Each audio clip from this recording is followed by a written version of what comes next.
for being here, everyone. So we're going to talk about permanent forest protection today. I just want to set a little bit of the Georgia background first. So, Georgia Forest Watch's big push in the areas that we would like to see protection for are Georgia's mountain treasures. And we have some really remarkable area in North Georgia. Some of y'all have seen some of this before, where we have an area that's just naturally beautiful and that draws people to it and makes our natural areas really the foundation of the economy for our North Georgia communities. But it's not just empty beauty. Georgia has more species of trilliums than anywhere else in the world. The Southern Appalachians are a hotspot for salamander diversity and crayfish diversity. All these things combine to make these areas really meaningful for us and really turn them into our home. So for many of you, if I asked you to think of a place that's personally meaningful, you could think of a place on the National Forest that has powerful memories for you. But the odds are it wouldn't look like this. So this is National Forest land. It's part of the Brawley Mountain Project between Blairsville and Blue Ridge. And we're looking at a temporary road for getting logs out of the woods. And it was supposed to be revegetated in 6 months. This is like 3 or 4 years down the road. So things didn't go quite as planned there. And unfortunately, that's not an isolated incident. If we go just over the state line into North Carolina, we have the Southside Project. In that project, there was a little remnant of old growth forest. And there, the managers decided the best thing to do with a bunch of ancient oak trees was to cut them down. Not for any special purpose, but just to create young forest habitat, something they could do literally anywhere in the forest. And my point isn't that management is bad. I could point to some very beneficial management in North Georgia, but there are some places where they should be left for nature to manage them. So that begs the question, how do we identify those places? And Georgia's Mountains Treasures kind of answers that question. We started by looking at the most intact parts of the National Forest. These are mostly large roadless areas, areas that are really our best chance to preserve biodiversity. And then we laced up our boots and we took a closer look. And when we did that, we found literally thousands of acres of old growth forest. And then where our forests are most intact, we also have high quality streams. So in a forested landscape, roads are the biggest threat to water quality. So our Georgia's Mountain Treasures areas have some of the best water quality anywhere in Georgia. But it's not just large landscape features that make these areas significant. There's also little pockets of exceptional habitat within them. Places like Tillridge Cove, which is in potential extensions to the Southern Nantahala Wilderness. And we used kind of modern surveying technology to try to locate other pockets of exceptional habitat. And in doing so, we found some very remarkable areas. And there was a pattern to the remarkable areas we found. Often we would find rare species like this Diana fritillary butterfly, but beyond the individual rare species, these areas are also home to rare habitats, like this high elevation spray cliff community, which has multiple rare species in it. But these areas aren't just habitat for rare plants and animals, they're also habitat for us. Some of our most beloved hiking trails, like the Appalachian Trail, pass through them, but they're also an opportunity for a much harder to find form of recreation. we have real opportunities for solitude in these areas. And I choose this picture because I think it has that feel of tranquility to it, but also because it's the Chattahoochee River, even though it looks a far cry from the river that passes in front of the skyscrapers in Atlanta. And you know, the water itself in the Chattahoochee is significant. This is another image of the Chattahoochee on the National Forest. It's clear, clean water. And this is water that's going to flow out of the taps of literally millions of people downstream. So our mountain treasure areas are important in terms for the species of plants and animals that live there. They're important for the people who visit there, and they're important for people who never even set foot in them. And yet, for all the values that these special areas provide, their future is uncertain because they don't have permanent protection. But that is something that we can change. And we're lucky enough to have our friends from the Wilderness Society with us today. Hugh Irwin is kind of an icon in the conservation community in the Southern Appalachians. And Jill Gossman has been a key player in multiple national campaigns for protecting wild areas. And they're pretty fresh off of a victory getting new wilderness designated in Tennessee. So I'm really looking forward to hearing what they have to say today. So Jill and Hugh, I'm going to stop sharing my screen and it is all yours. Thanks for being here. Thanks, Jess. Thanks for a great introduction and into what we're going to be talking about. I am going to take a moment here to share my screen. Can everybody hear me? Loud and clear, Jill. Great, thank you.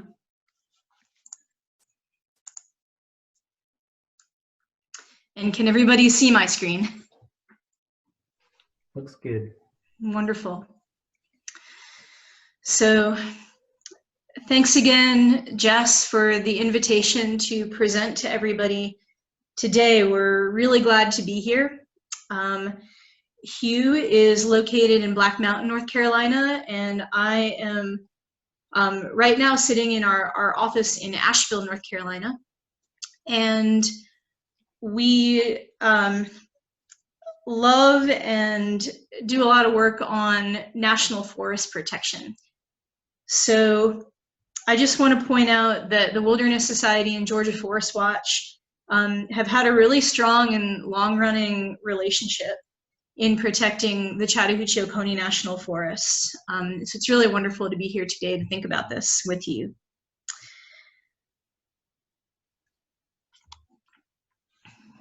Just want to show you the Wilderness Society's mission and vision. And I want to just do a really quick land acknowledgement, just to think about the North Georgia Mountains, Western North Carolina, East Tennessee, and the larger region, which is the ancestral homeland of the Cherokee people. And just acknowledge the original land stewards that were here before us, and acknowledge the giants in conservation on whose shoulders we stand and continue their work in land protection today. So when it comes to land protection, there are many layers and complexities, there's many timelines, and there's many decision makers. And I want to acknowledge that there's also a diversity of opinions about what it even means to protect land. And so for this presentation, Hugh and I are focusing on national forests, and we've put it into kind of a progression of different segments that we think will be really helpful. We'll start with an area that's familiar to Forest Watch members, which is forest level management projects. And then we'll talk about some of the overarching tools and regulations that affect forest management that we need to keep in mind. And then we'll cover forest planning itself and the federal laws that drive that process. And we'll close out with talking about some of the most protective types of national forest land designations that happen through congressional bills. And each step of the way, we're going to talk about what we and you and members of Georgia Forest Watch can do to use these tools, and sometimes to work to safeguard these tools and these processes to better protect our national forests. And to remind you again to please, if you have any questions during the presentation, please put them in the chat so we can keep track of them as we go along, and we'll have some time at the end. So I'm going to turn it over to Hugh, who's going to start with some maps, which are hopefully familiar to you. I'm getting an echo. Are other people? Sometimes if you turn down your volume on your computer, sometimes that'll help. It's coming up okay through my speakers. Anyone else having an issue? Okay, good. I just, if it was an issue, wanted to address it. Thank you very much for having Jill and me. You know, delighted to be here. And, you know, we have worked for years, for decades with Georgia Forest Watch, and, you know, really value that relationship with y'all. This map should be familiar. You know, it shows your backyard, you know, the Chattahoochee National Forest in northern Georgia, as well as some of the adjacent national forest in adjacent states. But how do we get from this view of the forest, just showing the national forest ownership, to another level? Show the next slide, please. Where we actually start to see the priority conservation lands, those, you know, lands that Jess talked about earlier. And, you know, in this you can see some of the designated lands, the wilderness and national recreation and scenic areas that have been designated, and we'll talk more about, but also the roadless areas and the mountain treasure areas that are, you know, priority. And, you know, this also shows old growth. It's probably a bit older version than, you know, Jess has now, but you know, these are, you know, extremely important conservation lands, and we don't want them to just, you know, be managed for timber. They're, you know, much more important for other reasons than, you know, timber management. So how do we get to this level in recognizing priority conservation lands? And further, how do we get to appropriate protection for these priority conservation lands? It takes several approaches, using many tools that have been hard won over the years through environmental laws and regulations. And it requires working over several different time scales and looking always toward the long term. Let's start at the project level, because, you know, I think we're all more familiar with that level of projects occurring on the forest. You know, that's generally a time that, you know, it gets our attention when a project pops up in a area that's important to us.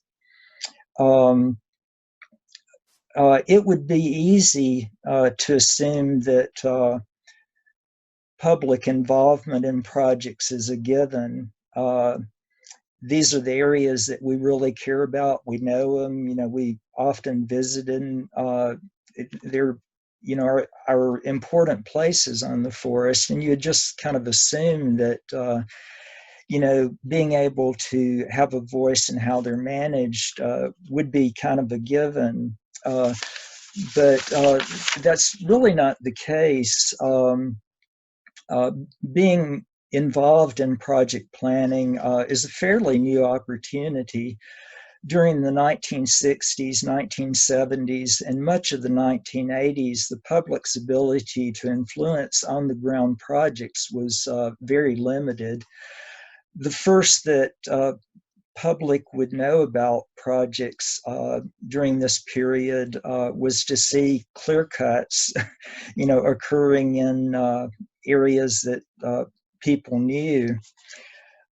Timber management during that period was almost exclusively through clear cuts. And in many cases, these were very large clear cuts and, very disturbing. The erosion that just showed on a, more recent timber sale were, that was a common occurrence during this period. Next slide, please.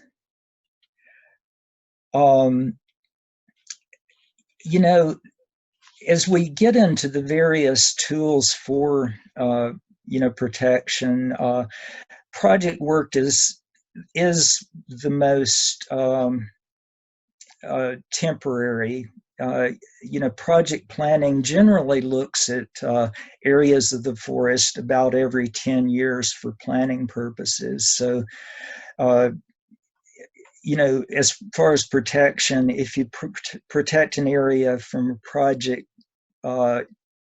in one time period, it's likely to come up again the next decade. It does also depend on intensive groundwork and pretty intimate knowledge of the areas you're working in. It makes use of intricacies in laws and regulations. The procedures and practices can change over the years and sometimes pretty quickly. But, this work on projects has been very effective in protecting areas until they can be permanently protected. Next slide, please. The destructive clear cuts that I mentioned earlier were occurring all over the United States on national forest lands, but these particularly attracted attention in the more highly populated eastern national forest. And this issue really came to a head in the 1960s and 1970s as these clear cuts played out. The Monongahela National Forest had a lawsuit that around this clear cutting issue that caught the eye of Congress, and Congress felt that the Forest Service was essentially unregulated. They were doing their thing. This was during the boom after World War II, so there was a big demand for timber. And the Forest Service was going after timber in a very big way and ramping up timber production on national forests nationwide. And this particularly got attention in the East. After this lawsuit on Monongahela National Forest occurred, Congress stepped in with the National Forest Management Act. Next slide.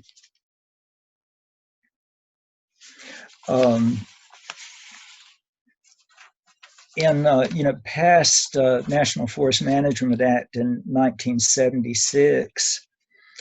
The National Environmental Policy Act, which was enacted in 1969, had already established that the public had a right and a voice in decisions affecting the environment, and that issues affecting the environment had to be analyzed. But the National Forest Management Act established further guidance on how the national forest system had to involve the public. and how, the National Forest had to analyze issues in forest plans and in forest projects. Next slide. And so for the first time, National Forest Management Act required forest plans for each of the national forests. Forest planning had been required by the Resource Planning Act, which had been passed a few years earlier, but how those plans were structured and how the plans were actually carried out was not determined until the National Forest Management Act.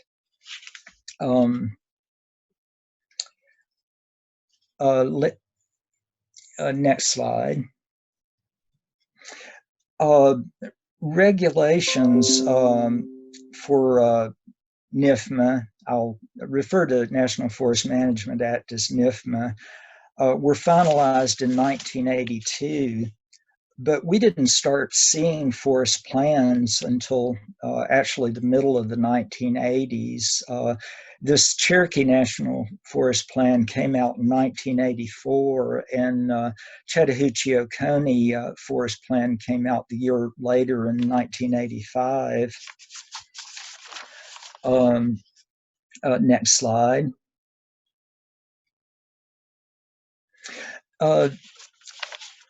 The NIFMA and the rules implementing NIFMA, while they focused on sustainability and multiple use, also did start introducing more application of conservation and environmental regulations.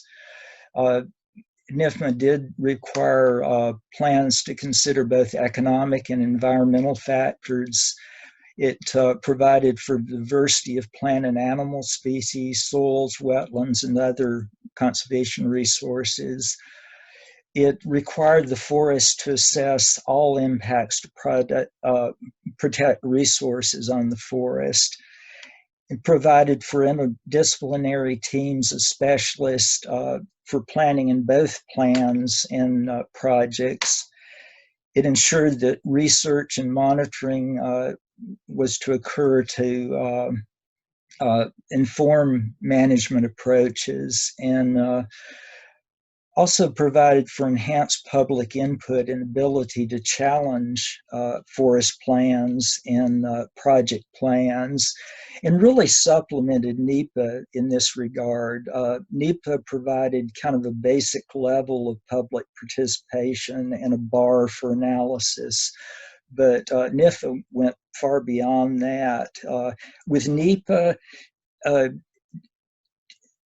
it's very hard to hold account with just NEPA, because NEPA requires a certain amount of analysis, but once that analysis is done, the Forest Service or other agencies can make pretty much have a lot of discretion to make decisions, but NIFMA itself holds more accountability on what those decisions actually are. Next slide. Groups started monitoring project work and grassroots.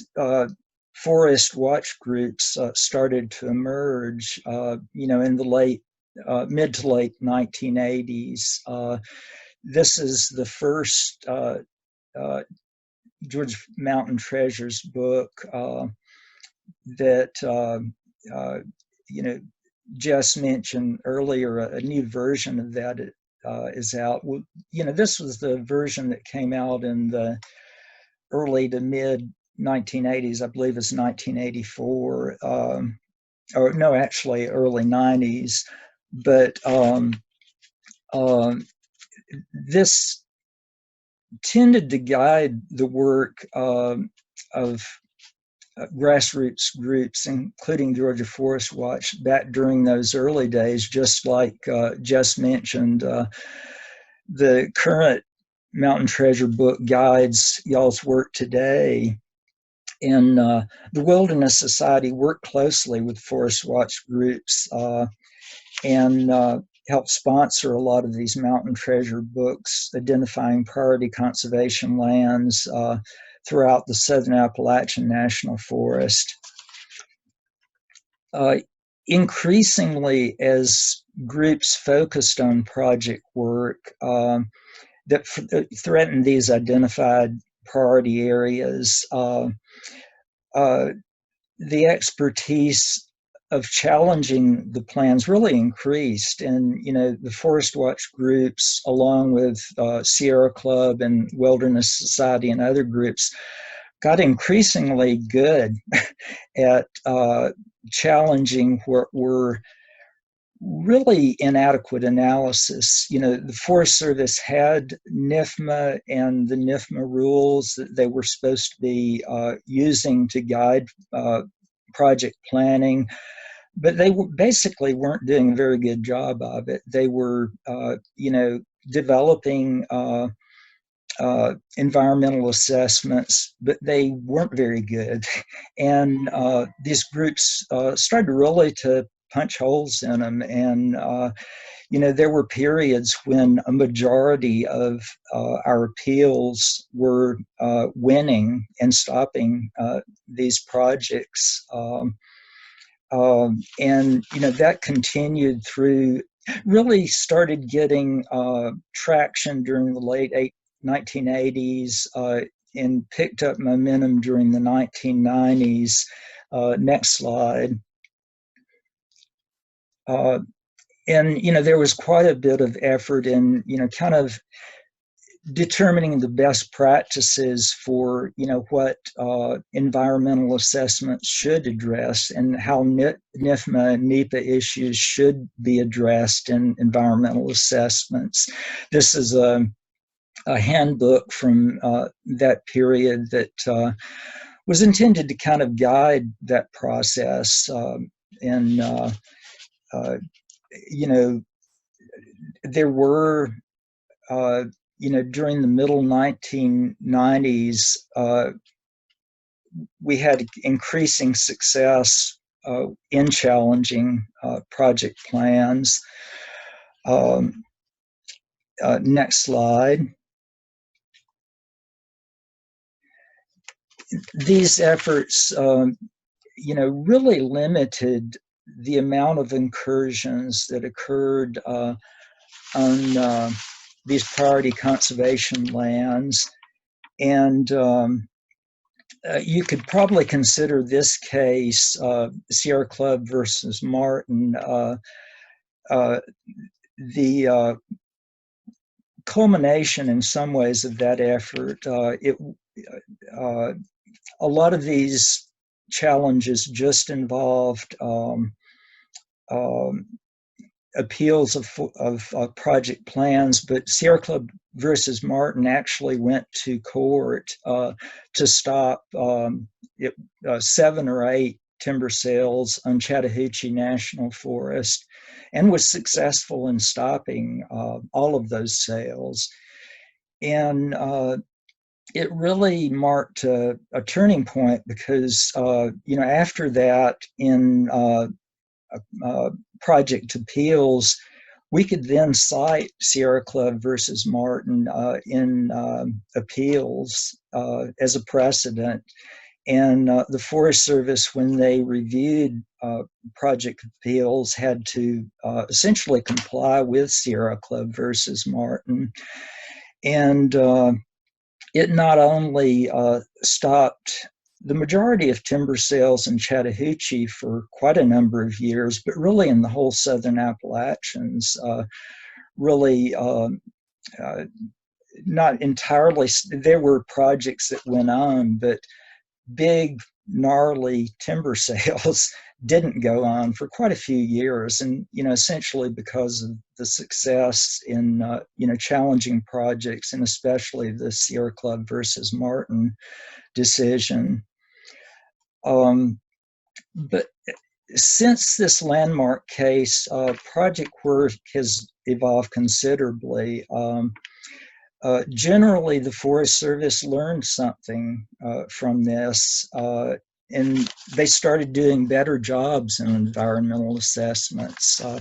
They actually started to address in more detail some of the NIFMA issues that they had been had lost on. That's not to say that the EIAs during the early 2000s were all good. They certainly weren't, but they started to get somewhat better.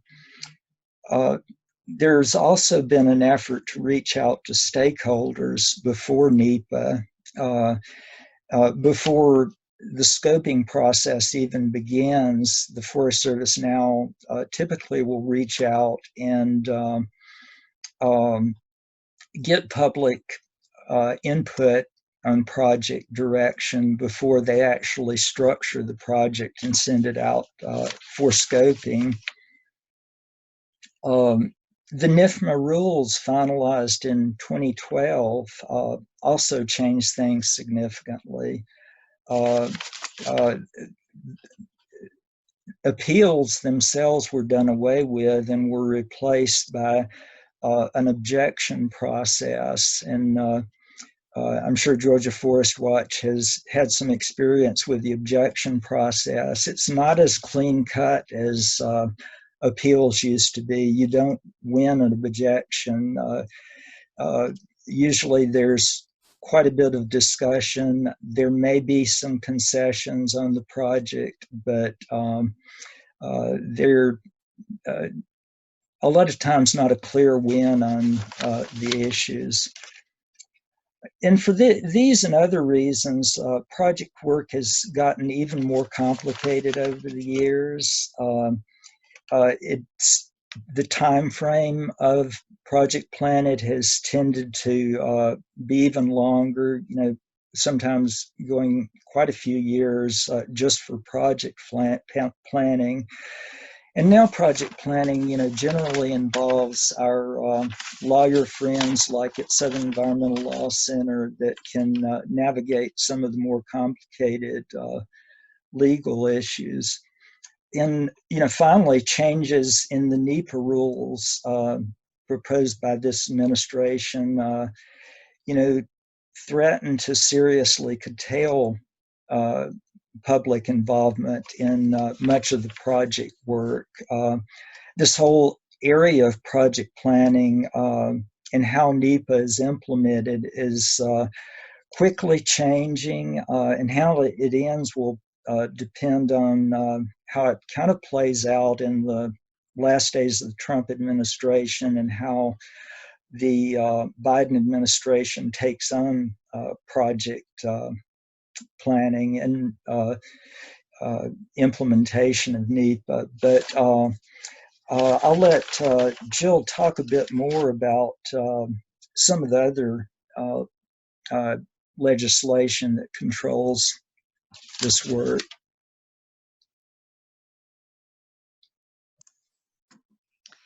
Thanks, Hugh. So we're going to step back a little bit from project planning and talk about some of these tools that constrain projects, constrain planning, that we really need to be aware of as we move through these processes, because it will affect different aspects of protecting values on the national forests.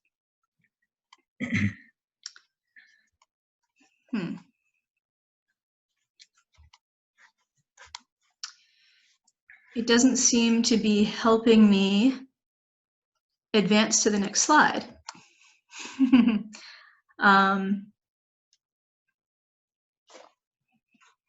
One moment.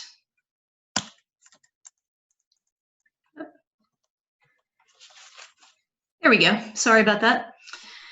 So the first topic I'm going to talk about, and probably spend a little bit more time on it, is the Roadless Area Conservation Rule, or the Roadless Rule of 2001. The Roadless Rule protects undeveloped parts of our national forests by placing these areas off limits to logging and road construction. There are some limited exceptions to that.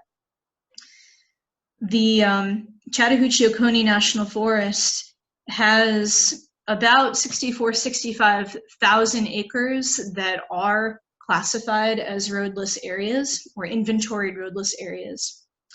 A lot of those acres contribute to the great water quality that Atlanta enjoys with the Chattahoochee River.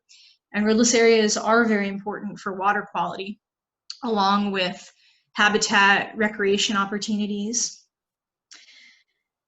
The Roadless Area Conservation Rule is going to turn 20 next January. It was an administrative rule that was put in place by the Clinton administration. But it really began in 1967 after the Forest Service was directed to review lands that might qualify as potential wilderness. And though the Roadless Rule was put in place just before Clinton left office, it was the culmination of one of the largest public comment processes in our history on public lands. There were over 1 million comments submitted, most in favor of this rule. And we have to think back of the decades of evaluation and back and forth that happened with the Forest Service about what roadless lands are and where they should be.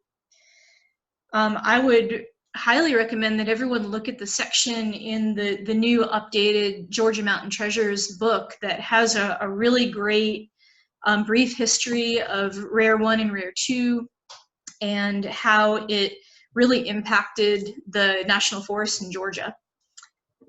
But I think the most important thing about the Roadless Rule is that it's a key protective backstop for our national forests, because it does limit logging and road construction. But because it's an administrative rule and it's not a law, it's always subject to be challenged and potentially overturned by presidential administrations, which has happened in the past, and it's held up in the Supreme Court. And also, individual states can petition the USDA to have their own versions of the Roadless Rule, where they can customize or they can change what roadless acres means. And this did happen in Idaho and Colorado. It's also happened with the recent decision in Alaska, which resulted at the end of this past September in a complete rollback of roadless protections. Originally, the Roadless Rule protected about 58.5 million acres of national forest land, about a third of our national forests in the entire country. But after the Colorado and Idaho roadless rules, which do offer some measure of protections, we're now adding almost 9.4 million acres of roadless protections lost on the Tongass National Forest in Alaska. We are challenging this in court, and there are some tools still at our disposal, but it's a really good reminder about how important it is to not only use rules and regulations to protect our forest lands, but sometimes we have to step up and we have to protect the rules themselves. As members of the public, we have to stay vigilant about threats to these rules, while we're also making sure that our Forest Service proposed projects don't manage lands inappropriately in roadless areas and degrade their values.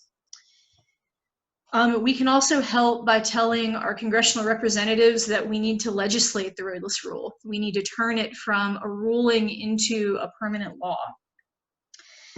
This has been attempted several times over the lifetime of the rule itself.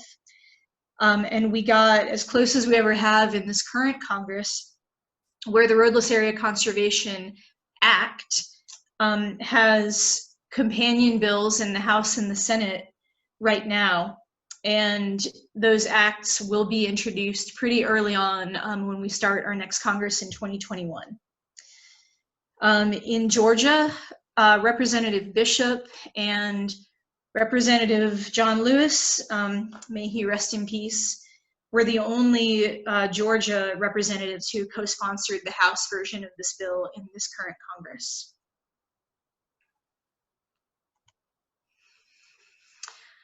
I'll briefly mention the Endangered Species Act of 1973, which it was key legislation that provides the framework to conserve and protect threatened and endangered species and their habitats on our federal lands. The Endangered Species Act passed into law with overwhelming bipartisan support, and every federal agency, that would be Forest Service, Park Service, Fish and Wildlife Service, Bureau of Land Management, is required to use those authorities to conserve listed species under the Act. One way that they do that is by ensuring that their actions do not jeopardize the continued existence of these species or adversely modify or destroy their critical habitat. If the Forest Service does propose to authorize or fund and carry out an action that may affect a listed species or its critical habitat, it has to consult with the U.S. Fish and Wildlife Service. After consultation, Fish and Wildlife Service will issue a biological opinion stating whether or not the proposed action is likely to result in jeopardy of the species. And if they find that this impact is likely to occur, they can propose modifications to the action to avoid violating the Endangered Species Act. And the Forest Service can also disagree or reject the Fish and Wildlife Service's ruling, and that can also go to court. It can go to litigation. Under the 2012 planning rule, Forest Management Planning Rule, threatened and endangered species and designated critical habitat on National Forest System's lands would also continue to have these federal protections as mandated under the Act. So I think the important thing for us to think about as, public defenders of our national forests, we can be active in looking for and monitoring threatened and endangered species, making sure that we note occurrences on the national forests, making sure that the Forest Service knows about those element occurrences and plan accordingly. And when listing or delisting activities of species take place, we can respond to public comment period when that becomes available. Next, I'm going to talk really quickly about ways that we conserve cultural resources on our national forest lands. These next three acts that I'll share with you, they all serve to conserve these cultural resources. I think it's important to remember that that's another way that we can monitor and protect our national forest lands. So the Archaeological Resources Protection Act, or APRA, is a federal law that serves as the primary federal statute governing the regulation of archaeological resources. It protects the resources on lands owned by our federal land management agencies, including the Forest Service, and it provides specific protection against looting, vandalism, other harmful acts on public and Indian lands. It also establishes a permitting process for the removal or excavation of these resources. The Native American Graves Protection and Repatriation Act, or NAGPRA, of 1990, set forth comprehensive requirements for how Native American human remains and cultural items are to be treated. And it recognizes the property rights of Native Americans in certain cultural items and requires that such items be patriated. And it lays out a process of consultation. And the Antiquities Act of 1906 also protects archaeological resources, and this can be anything, not just Native American, but early settlement. Requires that resources are investigated, removals conducted by qualified experts, and also prohibits people from disturbing or removing artifacts for personal use or for sale. I bring these into the conversation because as members of the public, As I said, conserving cultural resources is an important part of protecting public lands. We can work through state and tribal historic preservation offices to help document any important findings on the national forest lands. We can ensure that the proper processes of research, consultation, and protection can happen at both the project and the planning levels. So cultural resources that are found on our public lands can really determine actions and management or non-management on our public lands.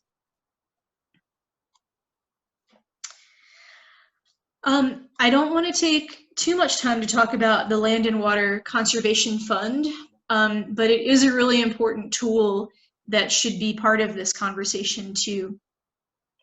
It was also a bipartisan commitment where not with taxpayer money, but with offshore oil revenues, the fund invests earnings in both adding to the federal holding of lands. We can add to our national forests using LWCF dollars, and we can better protect, and we can introduce different local projects that enhance protection of natural values, cultural values, recreation values, all throughout the country.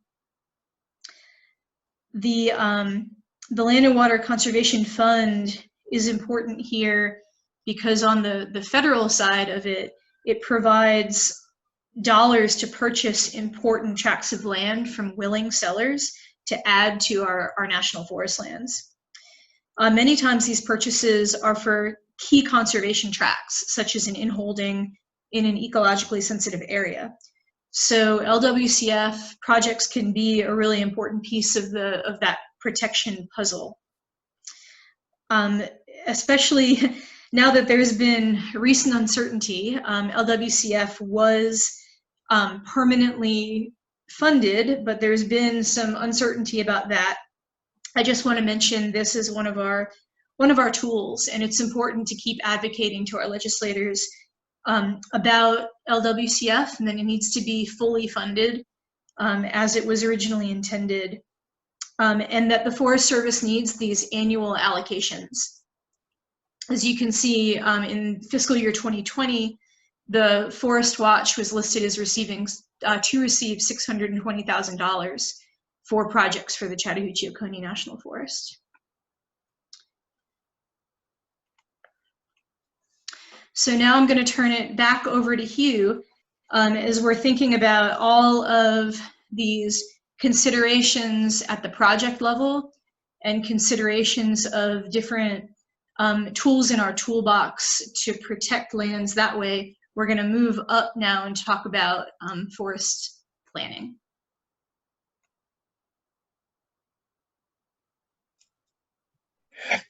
So, you know, forest planning doesn't get us all the way to permanent protection, but it does get us to, you know, the next level. Let's go to the next slide, please, Jill.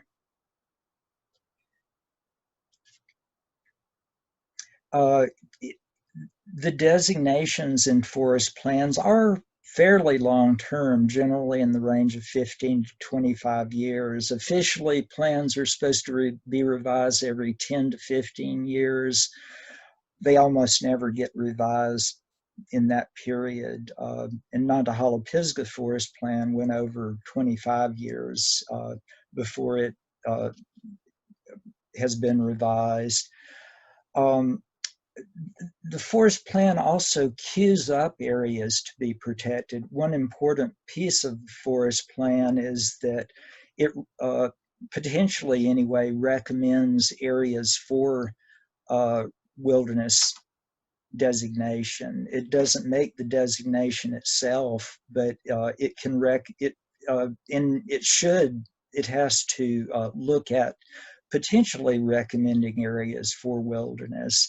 And as a part of that, you know, there is also the potential to recommend other designations, such as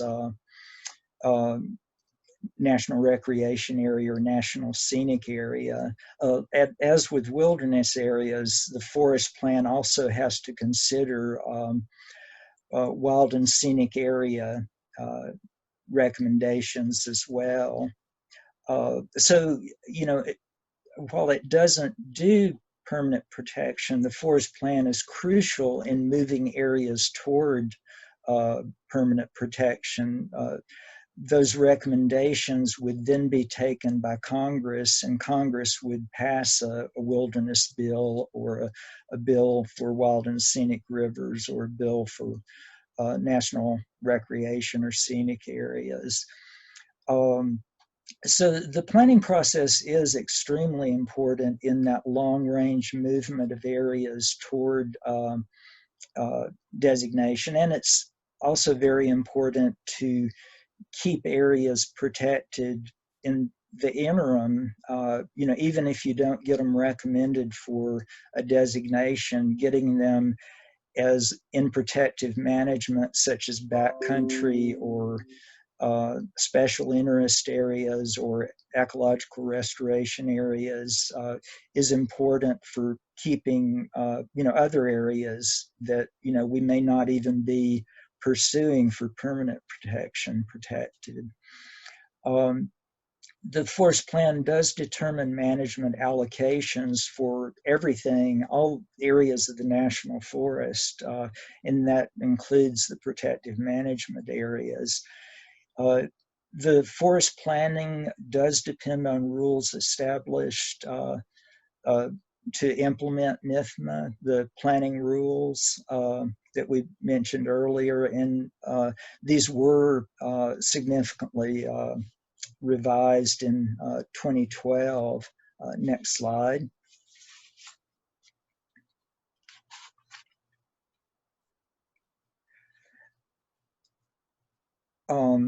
The forest plan also sets a precedent for areas. If an area is put into backcountry in a forest plan, it would be unusual and would certainly cause a lot of public attention and likely outrage if that backcountry area was put into timber management in the next forest plan. So it also serves to a certain extent as a precedent. But, as mentioned earlier, the NIFMA Act itself is pretty general. It really takes the rules, or they're also referred to as regulations, to specify how the NIFMA provisions will actually be implemented. And the first version of these that were put in place in 1982 actually stayed in place for 30 years. That wasn't necessarily by choice. A lot of people realized that they were pretty long in the tooth. In 1982, the rules, had no real provision for climate change or, some of the more subtle ways to do ecological restoration and ecological management. And so a lot of people wanted new NIFMA rules, but it took a long time to actually get to those, to get to agreement in new rules. New rules were attempted under the Clinton administration, then the Bush administration. Finally, under the Obama administration, the rules were finally revised. Originally, the 1982 rules, as you see in this slide, actually Congress was involved in reviewing those rules and making sure that they complied with the actual NIFMA legislation. With the 2012 rule, what happened was kind of an unusual degree of collaboration. There was a FACA committee that was set up from a broad range of groups, ranging from timber interests to conservation groups, that essentially walked those planning rules through the whole process, getting consensus at every step of the way. So to a large degree, those 2012 planning rules were a consensus rule. Next slide.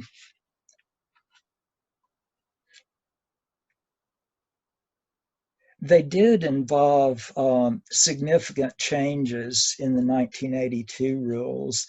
The collaborative approach in developing the 2012 planning rules actually also resulted in a high emphasis on collaboration within the planning rules. And it provides for a collaborative and science-based framework for land management and planning to sustain and restore ecosystems and watersheds. There is an emphasis on balancing economic and social values with ecological integrity. In fact, it's referred to as a three-legged stool, that where each of these values or factors, economic, social, and ecological, are seen as the three legs of a stool. And there's also a lot of emphasis on sustainable recreation and rural job opportunities. The 2012 rule requires reaching out to partners and looks for opportunities to meet joint objectives and build efficiencies in planning, implementation, and monitoring. Instead of the old appeal system, the 2012 rule establishes a pre-decisional administrative review process. This is the objection process I mentioned earlier that replaces appeals.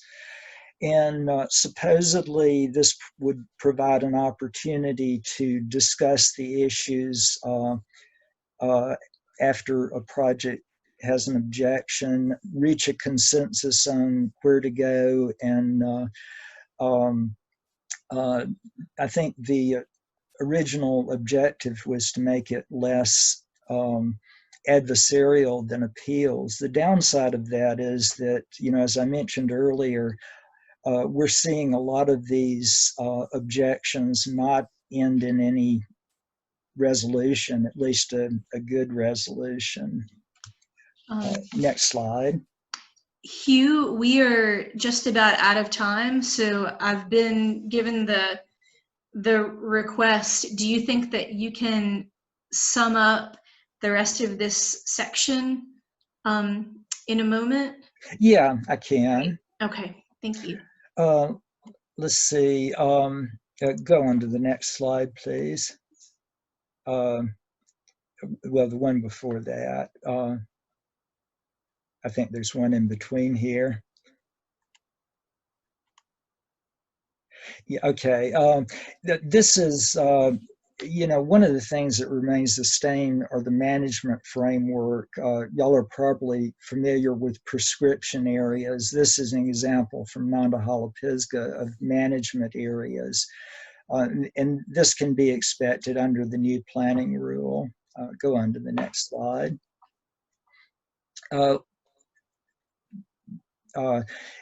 Also expect, plan components, desired conditions, objectives, guidelines, and standards. Those remains the same. Next slide.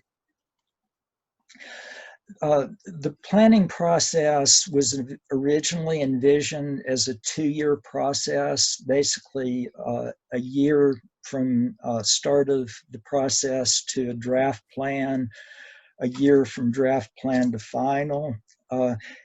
This is a timeline that came out of a couple of years ago. As you'll see, that had already slipped pretty drastically to a 5-year process. This is out of date now, and we won't have a final forest plan until at least the end of 2021.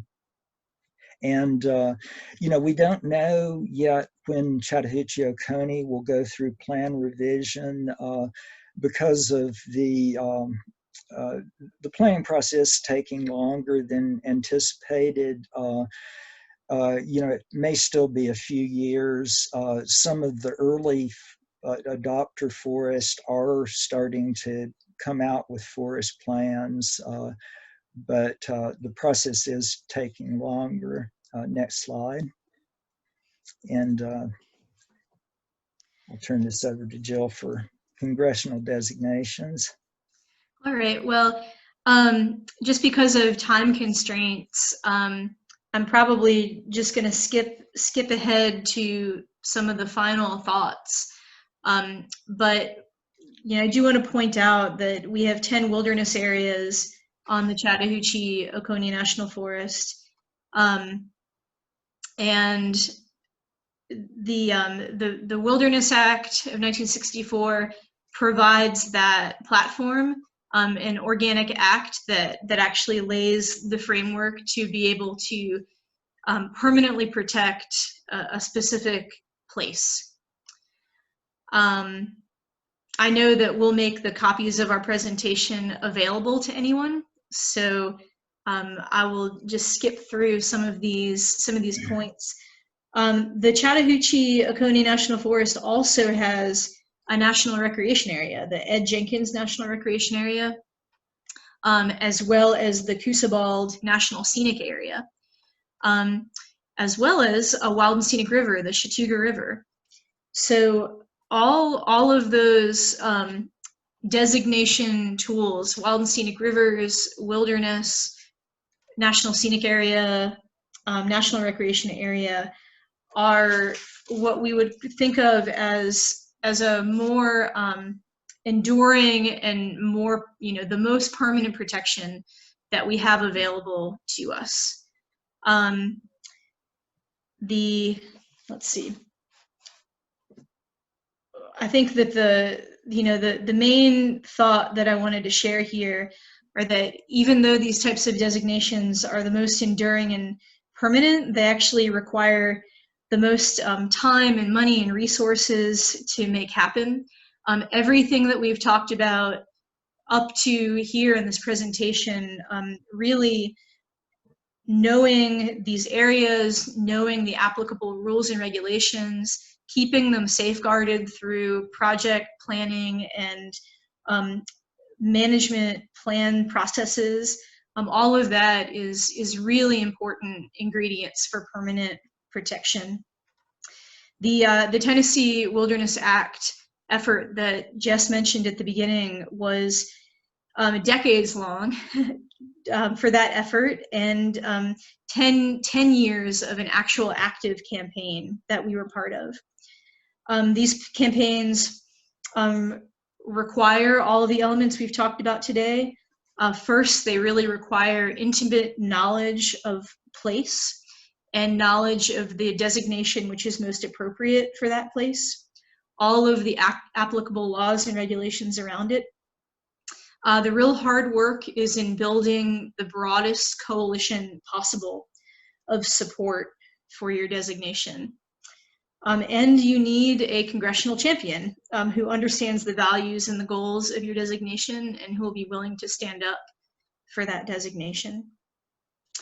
And so it kind of goes into what we wanted to leave you with. Concluding points is how important it is to know your national forest backyard. And Georgia Forest Watch's District Leaders Program and engagement in all levels of what we've been talking about today are really important.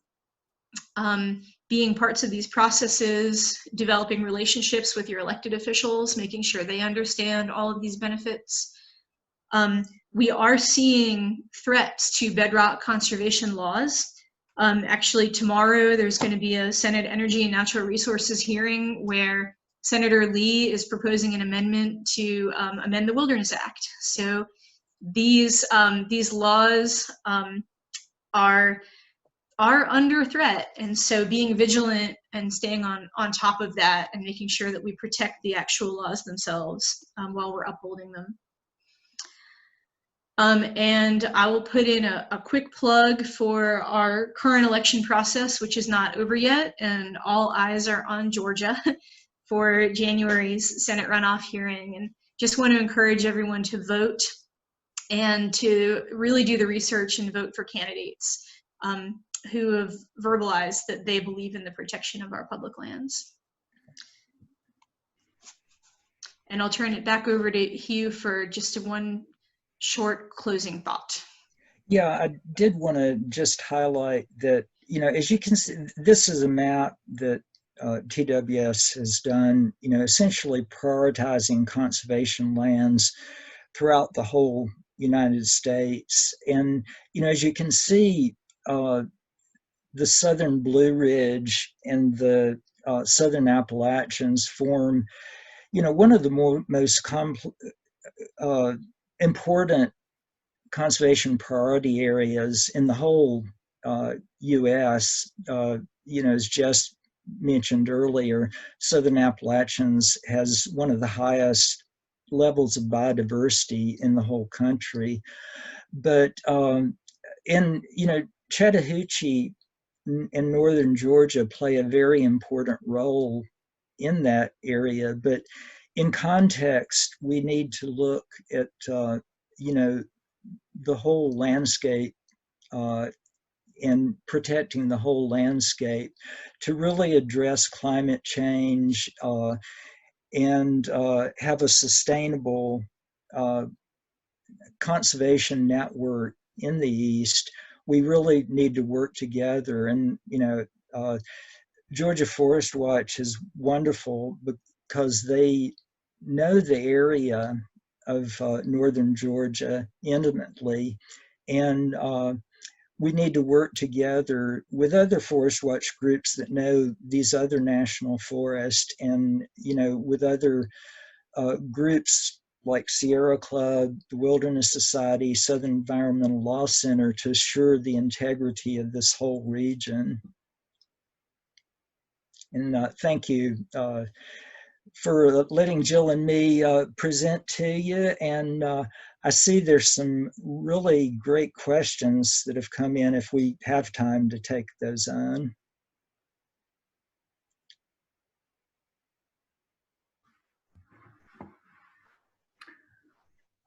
Yeah, thank you so much, Jill and Hugh. It's a good reminder that there's so much foundation to cover on these topics, and I think we could have done a whole month-long series. We did have a quick question at the beginning from Nick. He was just wondering if the National Forest Management Act overrides the National Environmental Protection Act, or does it follow NEPA requirements and guidelines? That's an excellent question, and they work together. You know,